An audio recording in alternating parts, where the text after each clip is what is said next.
Sans plus tarder, nous allons ouvrir nos Bibles dans Acte 13. Acte chapitre 13.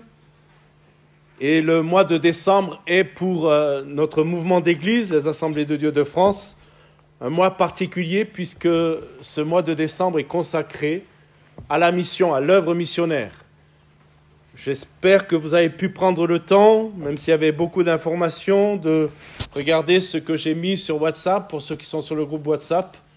Il y avait plusieurs informations qui étaient là, aussi des livrets, un livret avec des témoignages. Je vous encourage tout le mois de décembre à lire ceci. Et je n'ai pas voulu le passer ce matin pour ne pas prendre trop de temps sur la prédication, mais puisque c'est à votre disposition, eh bien, regardez-le régulièrement. Et regardez aussi qu'il y a des projets de nouveaux missionnaires. Dieu voulant, on vous en parlera en son temps, mais il devrait y avoir de nouveaux missionnaires qui vont partir sur le champ missionnaire. Et c'est une bonne nouvelle quand on entend que des missionnaires partent au loin pour annoncer l'Évangile. C'est une très bonne nouvelle.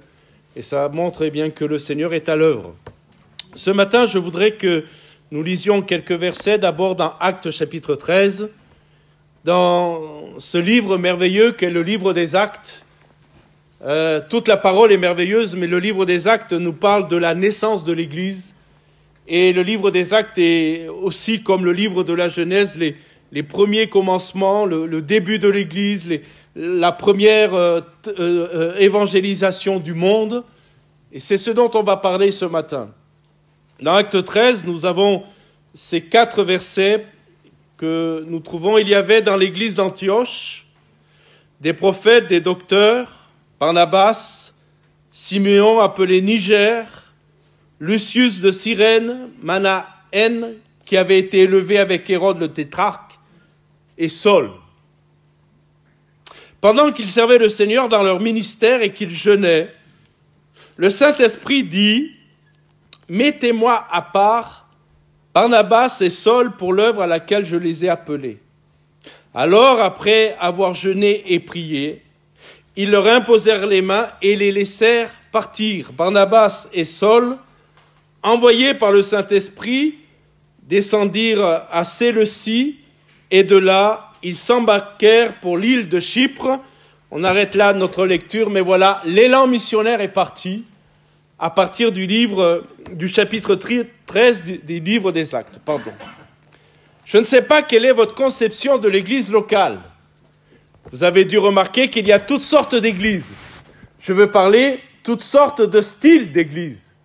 Et que vous alliez dans une église, vous verrez que l'église a un certain style. Dans une autre église, un autre style. Mais moi, je voudrais ce matin que, par la grâce de Dieu, le Seigneur nous ramène à l'église du livre des Actes. Si nous devons suivre un modèle, mes bien-aimés, c'est celui que nous avons dans ce livre. Et il y a l'église d'Antioche. C'est étonnant, et je fais une courte parenthèse, que l'élan missionnaire ne soit pas parti de l'église de Jérusalem. Ça aurait dû être certainement de l'église de Jérusalem, mais l'élan missionnaire, l'évangélisation du monde, n'a pas débuté par cette grande église.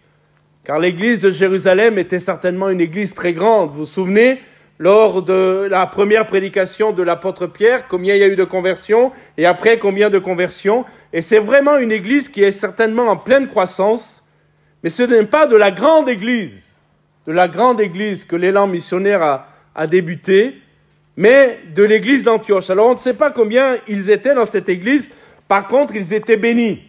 Ils avaient, nous dit le texte, si vous voulez le regarder encore une fois, ils avaient des prophètes et des docteurs, des hommes éminents qui étaient là, et à un moment donné, le Saint-Esprit a sélectionné 2 d'entre eux pour entrer dans la mission qu'il leur avait confiée, qui était donc l'évangélisation du monde.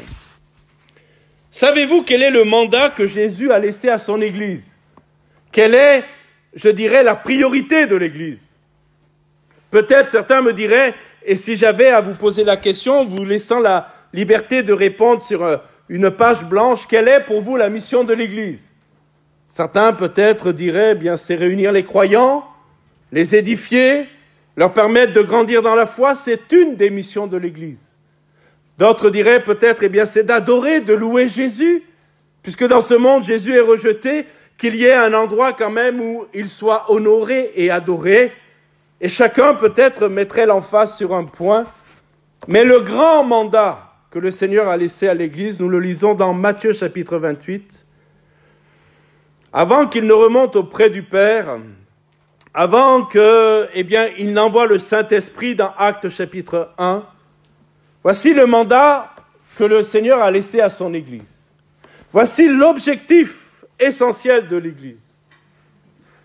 Cet objectif, le Seigneur l'a toujours aujourd'hui. Le Seigneur pense toujours à l'âme qui n'a pas rencontré Jésus. Et s'il est heureux de compter les 99 brebis qui sont dans la bergerie, il se souciera toujours de celle qui n'y est pas encore. Son cœur se tourne vers les perdus. Et nous devons, nous, en tant qu'enfants de Dieu et en tant qu'Église, avoir un cœur pour les perdus. Béni soit Dieu pour ceux qui sont sauvés. Alléluia. Mais le pourcentage par rapport aux besoins est tellement infime. Dans Matthieu chapitre 28, nous lisons ce que le Seigneur a demandé à son Église. Je dis bien à son Église. Ne pensons pas un seul instant que cela était réservé simplement à ses apôtres, à ses disciples. Mais ce mandat, certains l'ont appelé la grande commission. Ce mandat est celui-ci. Allez, faites de toutes les nations, le terme grec c'est ethnie, faites de toutes les ethnies des disciples, les baptisant au nom du Père, du Fils et du Saint-Esprit, et enseignez-leur à observer tout ce que je vous ai prescrit. Et regardez bien le texte, nous y reviendrons tout à l'heure. Et voici, je suis avec vous tous les jours jusqu'à la fin du monde. Amen. On aime cela, hein? On aime ce dernier partie du verset. Jésus nous fait la promesse d'être avec nous tous les jours jusqu'à la fin du monde. Mais j'y reviendrai dans quelques instants. L'Église d'Antioche nous permet de comprendre quelle est la vision de Dieu pour l'œuvre missionnaire. Le 13e chapitre du livre des Actes est un tournant dans l'action de Dieu, dans l'œuvre de Dieu. Il marque le début de la 3e phase de la grande mission de notre Seigneur. Dans le premier chapitre de ce livre, Actes 1:8, vous pouvez le prendre avec vous. Dans le premier chapitre du livre des Actes, Actes chapitre 1, verset 8, Jésus dit qu'ils vont être remplis du Saint-Esprit. Il y a la promesse du baptême du Saint-Esprit. Et nous savons que cela s'est réalisé comme Jésus l'a promis. Alléluia. Peut-être certains qui viennent au milieu de nous pour là ou les premières fois sont étonnés de voir ou d'entendre des personnes parler une drôle de langue. Peut-être certains sont intéressés et se disent « Mais oui, il a appris cette langue, je voudrais l'apprendre cette langue. Moi, cette langue, vous ne pourrez pas l'apprendre parce que cette langue nous est donnée par le Saint-Esprit. Lorsque nous sommes remplis du Saint-Esprit, nous parlons dans une langue que nous n'avons pas apprise. Et cela nous dépasse, cela n'est pas maîtrisé par nous-mêmes, même si nous maîtrisons le don, mais nous ne maîtrisons pas le langage. C'est le Saint-Esprit qui nous permet de parler dans des langues nouvelles. Et le Seigneur a dit qu'il allait baptiser de son esprit, non pas pour qu'on parle en langue, non pas pour, excusez-moi, l'expression qu'on fasse les beaux ou les malins le dimanche matin en disant « Tu vois, moi je parle en langue ». Mais le Seigneur a donné cette puissance dans un but bien précis. Regardez bien ce que dit le texte et vous recevrez une puissance, le Saint-Esprit survenant sur vous. Donc c'est ce fameux parler en langue. Et vous serez mes témoins. Le « vous serez mes témoins » est la conséquence du baptême du Saint-Esprit. Et vous serez mes témoins à Jérusalem, regardez bien, dans toute la Judée, dans la Samarie et jusqu'aux extrémités de la terre. Jusqu'aux extrémités de la terre. Voilà le mandat que le Seigneur a laissé à son Église. Avez-vous remarqué que le Seigneur décrit géographiquement comment ce témoignage devrait se dérouler, commençant par Jérusalem, puis la Judée, puis la Samarie, et enfin jusqu'aux extrémités de la terre. Très intéressant, vous pourrez le vérifier à la maison, mais vous verrez que les chapitres 1 jusqu'au chapitre 7 du livre des Actes traitent du témoignage à Jérusalem. Du chapitre 8 au chapitre 12, nous avons là l'évangile, le témoignage qui vient en Judée, en Samarie. Et à partir du chapitre 13 jusqu'au chapitre 28, il est question de la mission, la mission confiée par le Seigneur aux parties les plus reculées de la terre. Et le chapitre 13 est un tournant important dans l'histoire de l'Église, dans l'œuvre missionnaire. Au chapitre 13, la diffusion de l'Évangile arrive en Asie mineure, puis en Europe. Savez-vous que grâce à l'évangélisation du monde, l'Évangile est arrivé en Europe. Et c'est le premier voyage missionnaire de ces deux que Jésus a sélectionnés par le Saint-Esprit, Paul et Barnabas. C'est aussi, et c'est important de le dire, le début de l'apostolat de Paul. Jusqu'à cette époque, jusqu'au chapitre 13, bien qu'il ait été appelé à être apôtre sur le chemin de Damas, connaissez la conversion de Paul, on la retrouve 3 fois dans le livre des Actes. La dernière fois, c'est lorsqu'il rend témoignage de sa conversion au roi Agrippa. Vous savez qu'il avait des lettres pour persécuter l'Église de Jésus-Christ. Et quand vous lisez, je crois que c'est au chapitre 27 du livre des Actes, le témoignage de la conversion de Paul, vous verrez qu'il était très, très zélé pour persécuter les chrétiens. Un autre texte nous dit qu'il ne respirait que la haine et le meurtre. Vous imaginez l'haleine fétide de ce Saul de Tarse qui n'avait qu'un objectif, qu'une pensée. Il se levait avec cela, il se couchait avec ça. Je vais persécuter ceux qui croient en Jésus. Et un jour, sur son chemin de Damas, le Seigneur est venu le rencontrer personnellement. Alléluia. Saul, terrassé par cette révélation, va se convertir. Et dès sa conversion, le Seigneur va dire à Saul qu'il est appelé pour annoncer l'Évangile jusqu'aux extrémités de la terre. Mais dans Acte 13, nous, vous savez, on tourne les pages et ça nous prend quelques secondes. Mais entre un chapitre, celui de sa conversion, et le livre des Actes, je ne sais pas si vous savez combien d'années il s'est passé, mais il s'est passé entre 11 et 12 ans. Vous voyez, on ne devient pas pasteur missionnaire comme ça. Ce n'est pas parce qu'on va déclarer une association cultuelle à la préfecture et avoir nos cartes de visite de pasteur que cela fait de nous un pasteur. Il faut d'abord un appel de Dieu. Et puis il faut le temps de la formation. Paul a dû attendre le temps de Dieu. Il savait depuis sa conversion qu'il avait un appel particulier, mais il n'a rien fait de lui-même, il n'a rien devancé. Il a attendu le temps de Dieu. Et dans Acte 13, j'y reviendrai dans quelques instants, alors qu'il était dans son service, je dirais, naturel, quotidien, voilà que le Seigneur l'appelle et le met à part, le sépare des autres, le distingue des autres, en disant tu vas aller annoncer l'Évangile jusqu'aux extrémités de la terre.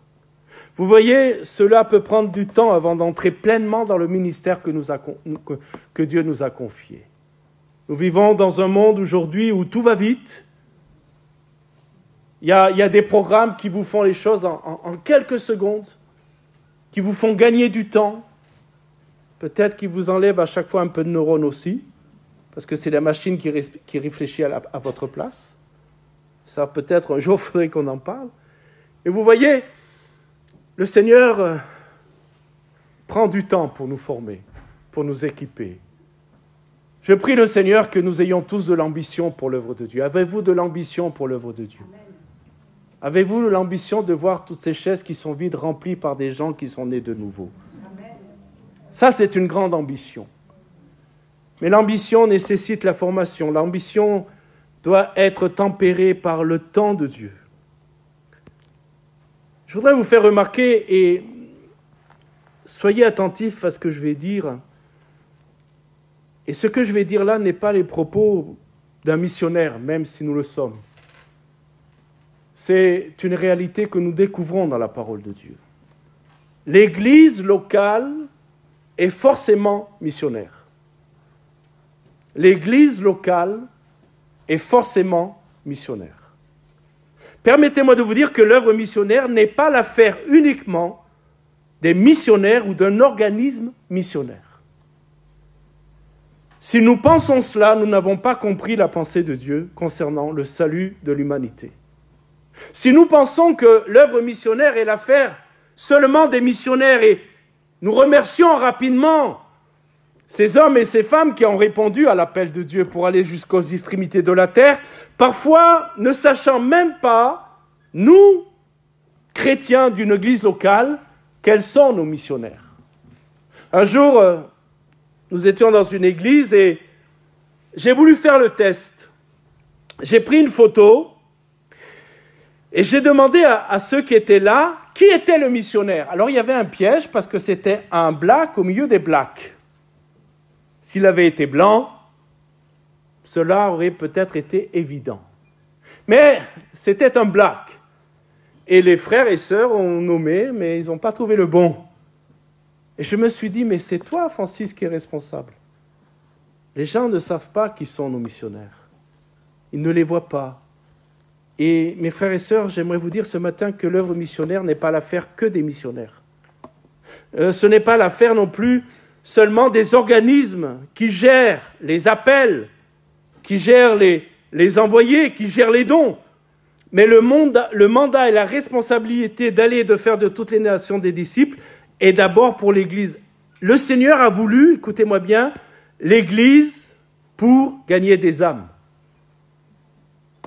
pour que le plus grand nombre soit sauvé. Je dis souvent, et peut-être vous me l'entendrez répéter régulièrement, Dieu n'a pas de plan B pour sauver l'humanité que son Église. Vous est-il arrivé de vous poser la question, ça m'est arrivé plus d'une fois, Seigneur, pourquoi tu n'envoies pas des anges? Ça vous est jamais arrivé? Pourquoi, Seigneur, tu n'enverrais pas des anges pour aller convertir le monde? La réponse, je ne l'ai pas absolument, mais vous savez que les anges n'ont pas le privilège de connaître ce que c'est que d'être sauvés par le sang de Jésus. Vous savez que les anges adorent Dieu, le louent, parce que c'est leur fonction, mais nous le louons parce qu'il nous a sauvés. Il y a une grande différence. Et le Seigneur a décidé qu'il sauverait l'humanité par son Église, par ses enfants. Il a mandaté son Église, il a investi dans son Église. Et ce matin, j'aimerais vous dire que Jésus nous fait confiance. Et il croit en nous. Alléluia. Vous croyez en lui? Amen. Mais il croit en nous. Il croit que nous sommes capables, par le Saint-Esprit, d'annoncer l'Évangile autour de nous. Alléluia. Il dit, je n'ai pas de plan B, parce que pour moi, l'Église va y arriver. Alléluia. Parce que pour moi, je crois que l'Église est en mesure d'évangéliser le monde. Évangéliser le monde est l'affaire de l'Église. Bien sûr, il faut évangéliser nos quartiers. Bien sûr, il faut évangéliser nos villes. Bien sûr, il faut évangéliser nos campagnes. Nous essayons de le faire. Nous tentons d'évangéliser nos villes, nos campagnes. Mais il ne faut pas limiter notre vision aux défis locaux ou régionaux. Il faut regarder ces milliards d'âmes. Écoutez-moi bien. Ces milliards d'âmes qui n'ont pas eu encore la possibilité d'entendre l'Évangile une seule fois. On estime, et j'ai regardé, j'ai vraiment cherché, et c'est compliqué d'avoir un chiffre bien précis. On estime qu'environ 2 à 3 milliards de personnes n'ont pas eu encore l'opportunité d'entendre le message salvateur de Jésus-Christ. Vous entendez, mes frères et sœurs? 2 à 3 milliards de personnes. Il y en a ici. Il y en a en Asie. Il y en a sur le continent africain. Il y en a en Océanie. Il y en a partout qui n'ont pas été encore mis au contact de l'évangile de Jésus-Christ une seule fois. J'ai longtemps cru, moi, que la plupart des gens avaient entendu parler de Jésus. Jusqu'à ce que le Seigneur nous appelle à partir en mission au Niger et où nous nous sommes trouvés confrontés à cette réalité au fin fond de la brousse du Niger, pas loin de la frontière du Burkina Faso. Nous empruntions des routes où seuls les mulets, les ânes et les charrettes passaient. Nous avions un 4x4 parce que c'était un terrain de brousse, et je ne vous dis pas l'état du 4x4 parce qu'il y avait des branches partout, il était rayé de partout. Et nous sommes arrivés dans des villages où ils n'avaient jamais vu de blanc et donc jamais entendu parler de Jésus-Christ. Je me souviens, Sanzal aussi se souvient, de ces enfants qui pleuraient quand ils nous voyaient, nous les blancs, parce qu'ils n'avaient jamais vu de blanc. Je me souviens de cette femme qui est venue et qui me touchait la peau, elle croyait que j'avais de la peinture. Et elle m'a dit, ah, j'aimerais avoir la peau comme vous. Je dis, non, votre peau, elle est très bien, c'est comme ça que Dieu l'a voulu. Et on a découvert des gens au fin fond de la brousse qui n'avaient jamais entendu parler de Jésus. Et mes frères et sœurs, quelle grâce et quel honneur de pouvoir leur parler de Jésus. Et la vérité, c'est que leur cœur était prêt à recevoir le Christ et ils l'ont reçu. Alléluia. Vous voyez ce que nous dit l'apôtre dans l'épître aux Romains. Regardez bien, et cela confirme ce que je viens de dire. Romains chapitre 10, versets 14 et 15. Romains chapitre 10, versets 14 et 15. On connaît tous, ou la plupart d'entre nous, on connaît ce verset, ces versets. Et comment croiront-ils en celui dont ils n'ont pas entendu parler? Ils n'ont pas entendu parler. Comment croiront-ils s'ils n'en entendent pas parler? Et comment en entendront-ils parler s'il n'y a personne qui prêche? Et comment y aura-t-il des prédicateurs, regardez bien, s'ils ne sont pas envoyés? Il faut que pour qu'ils croient, ils entendent la prédication, et pour qu'ils entendent la prédication, il faut qu'il y en ait qui soient envoyés. Vous me suivez? C'est d'une logique déconcertante. Envoyés d'où? Des séminaires bibliques? Non, envoyés depuis les églises locales. J'aimerais vous dire quelque chose que j'ai réalisé en préparant ce message.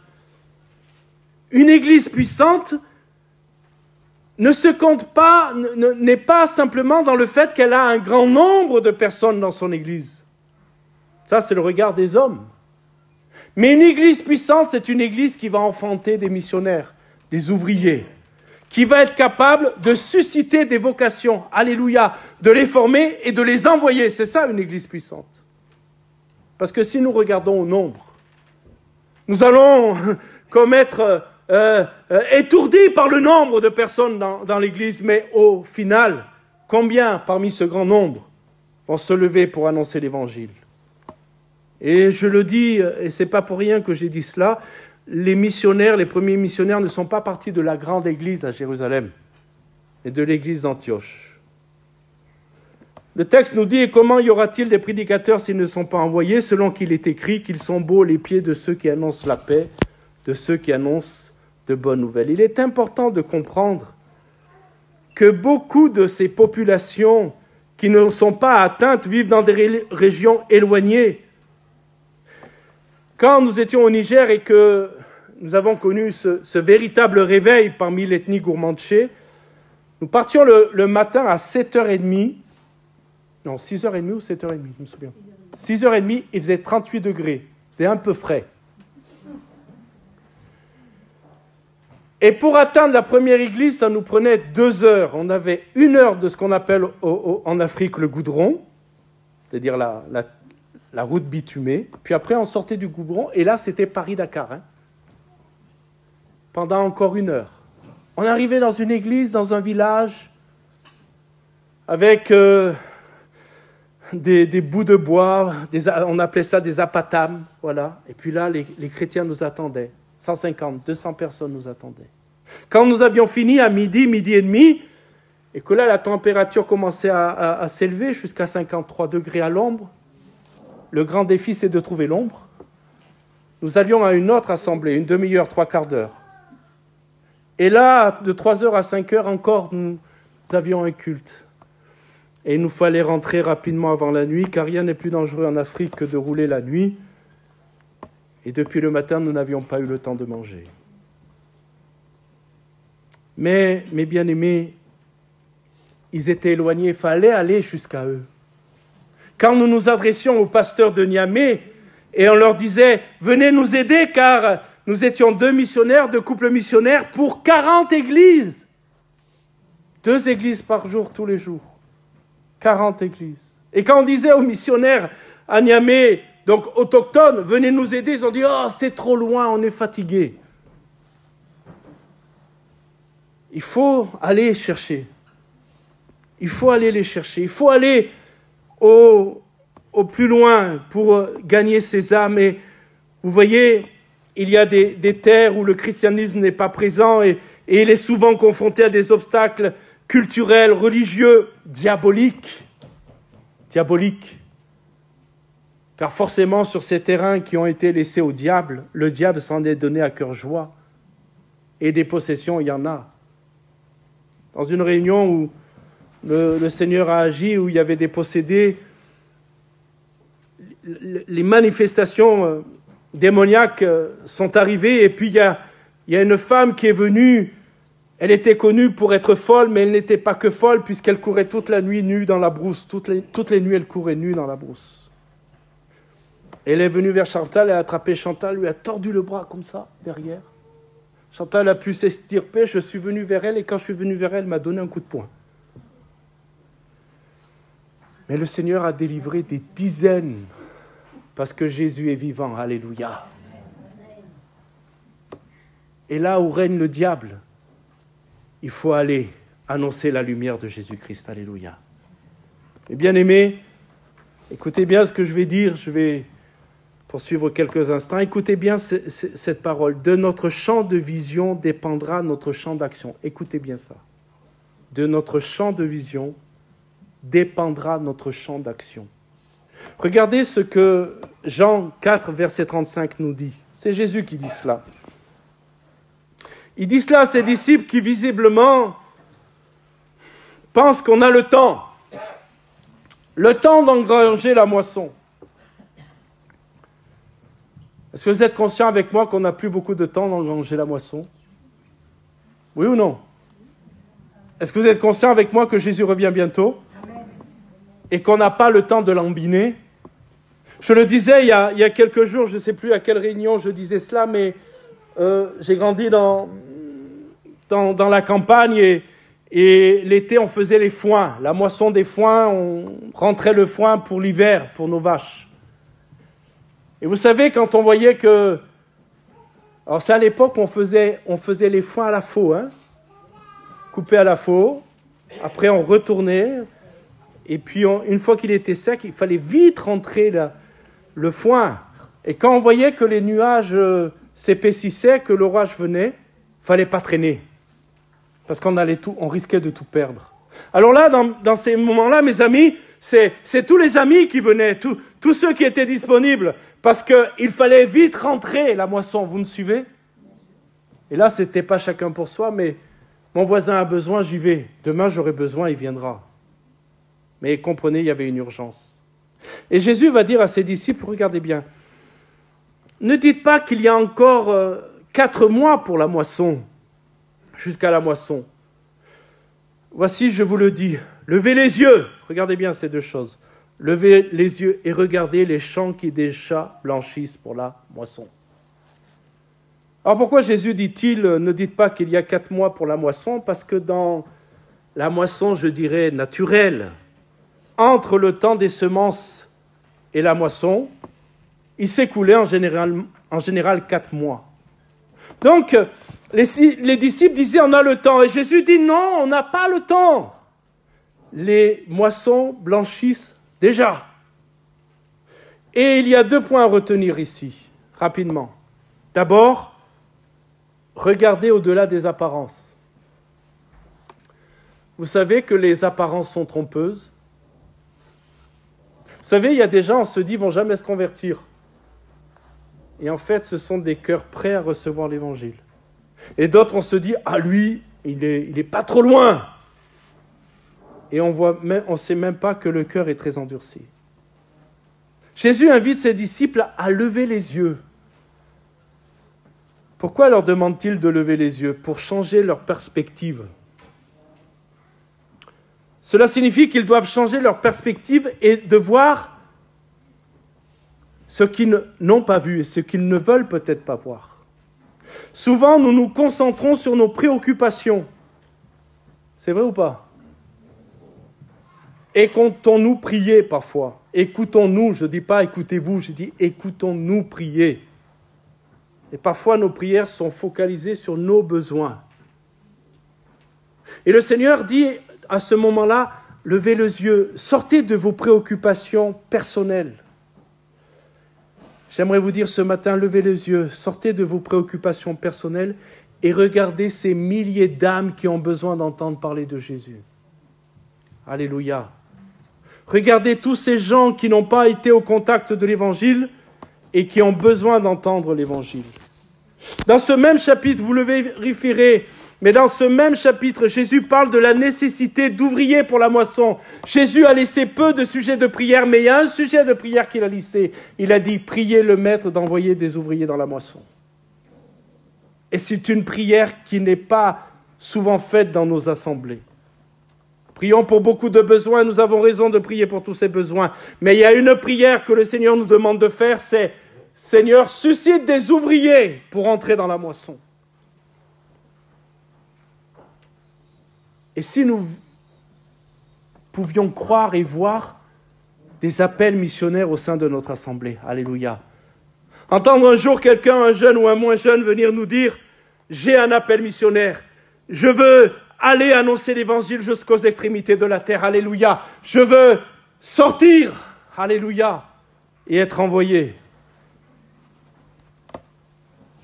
Je voudrais terminer avec un dernier point qui, j'espère, ne va pas vous choquer, mais qui est biblique. Écoutez-moi bien. Investir pour l'œuvre missionnaire et être béni. Écoutez bien. Investir pour l'œuvre missionnaire et être béni. Je suis absolument persuadé qu'une église qui s'investit dans la grande commission sera une église bénie. Dans tous les domaines de ses besoins. Écoutez-moi bien. Une église qui prie pour l'œuvre missionnaire à des milliers de kilomètres sera une église bénie et qui connaîtra une croissance spirituelle. Une église qui donne avec joie pour l'œuvre missionnaire sera une église qui n'aura pas de difficultés financières pour sa propre mission. C'est la parole de Dieu et l'engagement du Seigneur. Un jour, on a demandé à un homme, à un peintre très connu, de faire le tableau d'une église qui était en difficulté spirituelle. Le peintre s'est mis à la tâche et il est venu vers celui qui a commandé le tableau et il lui a dit « J'ai fini ». Lorsque l'homme qui a fait la commande a vu le tableau, il n'a pas compris. Il n'a pas compris. Parce que tous les rangs étaient remplis, il y avait tout ce qu'il faut, les chantres, le pasteur et tout ce qu'il faut, et il s'est tourné vers le peintre en disant « Mais c'est pas ça que je t'ai commandé. Je t'ai commandé une église qui était dans des difficultés spirituelles, en déclin spirituel. » Et le peintre lui a dit « Regarde bien, tu n'as pas bien regardé. Regarde vers la droite là, tu vois où il y a les troncs. »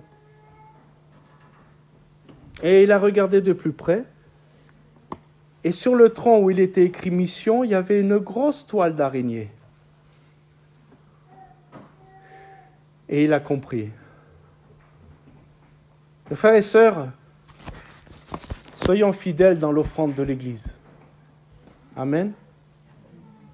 Un jour, on en parlera de l'offrande. Parfois, on a peur de parler de ces choses, c'est tabou. Peut-être aussi parce que certains ont exagéré dans l'offrande, sont tombés dans ce qu'on appelle l'évangile de prospérité. Plus tu donnes, plus tu recevras. Souvent, dans ces cas-là, c'est plus tu donnes, plus le pasteur reçoit. Hein, dans ces églises-là. Mais l'offrande fait partie du culte. Soyons fidèles dans notre offrande. Il n'y a pas d'amen. Et pourtant, soyons fidèles dans notre offrande. Mais sans nous dépouiller, sans nous démunir et sans dépouiller et démunir l'Assemblée, que nous puissions aussi soutenir l'œuvre missionnaire.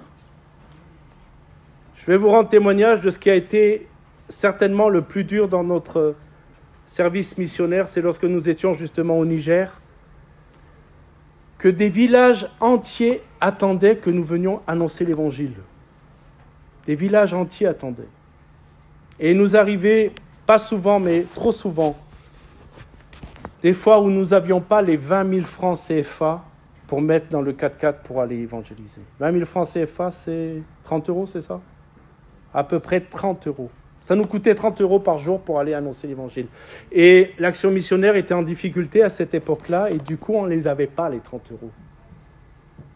Et on était malheureux, parce que des villages entiers attendaient qu'on annonce l'Évangile. Malheureux. 30 €, on n'a pas pu y aller. Mes frères et sœurs, mes propos ne sont pas pour culpabiliser qui que ce soit, mais juste pour vous rappeler, écoutez-moi bien, vous savez, nous les êtres humains, nous ne sommes pas toujours fidèles dans nos engagements. Il suffit de voir le taux de divorce pour voir que la fidélité dans l'engagement fait défaut parfois parmi les hommes. Mais permettez-moi de vous dire que Dieu, lui, n'a qu'une parole. Ce qu'il dit, il le fait. Et quand il s'engage, il tient son engagement. Amen. Parce que tout à l'heure, je vous ai fait lire le texte. Vous vous souvenez? Et voici, je suis avec vous tous les jours jusqu'à la fin du monde. Vous savez ça? Et on aime ce verset. Sauf que ce verset est dans un contexte.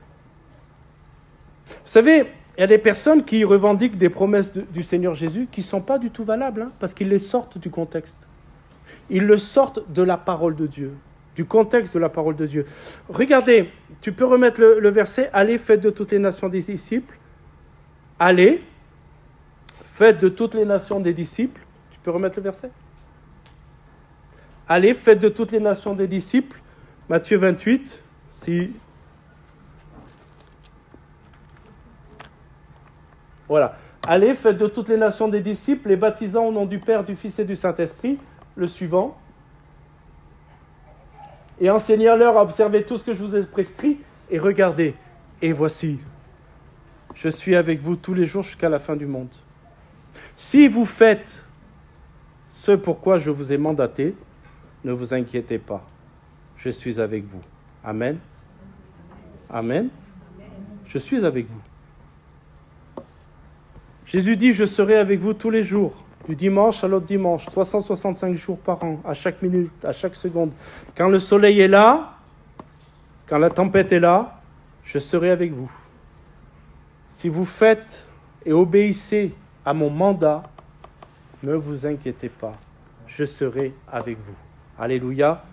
Permettez-moi de terminer en vous disant que le Seigneur prendra soin de nous.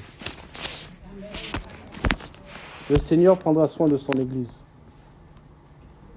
Il verra notre cœur pour les perdus. Et nous devons investir financièrement, mais nous devons investir dans la prière aussi. Investir dans l'intercession. Priez pour vos missionnaires. Priez pour vos envoyés. Allez sur le site de l'Action missionnaire. Allez voir les missionnaires. Certains sont cachés parce qu'ils sont sur des terrains dangereux. Mais priez pour eux, car Dieu les connaît. Amen. Amen, mes frères et sœurs. À partir pour le mois de décembre, comme c'est le mois de la mission, en accord avec Michel, bien sûr, la pensée est réservée, le tronc qui est au fond, le tronc gris pour la mission. Amen. Donc, chaque dimanche, vous pouvez mettre, une fois par dimanche, 2 fois par dimanche, tous les dimanches, ça vous regarde. Mais le tronc gris sera réservé pour la mission tout le mois de décembre. Et ces offrandes seront envoyées à l'Action missionnaire. Alléluia. Sans oublier votre offrande pour l'Église, car c'est l'offrande supplémentaire que nous faisons pour l'œuvre de Dieu. Et peut-être vos 10 €, vos 15 €, vos 30 € vont permettre à un missionnaire d'aller annoncer l'Évangile. Alléluia. Et le Seigneur dans le ciel saura vous récompenser en disant, tu vois, ces 30 € que tu as donnés, ça a permis à des âmes de rencontrer Jésus. Amen. Donc à partir d'aujourd'hui, vous pouvez faire vos offrandes dans le tronc gris. On va prier le Seigneur.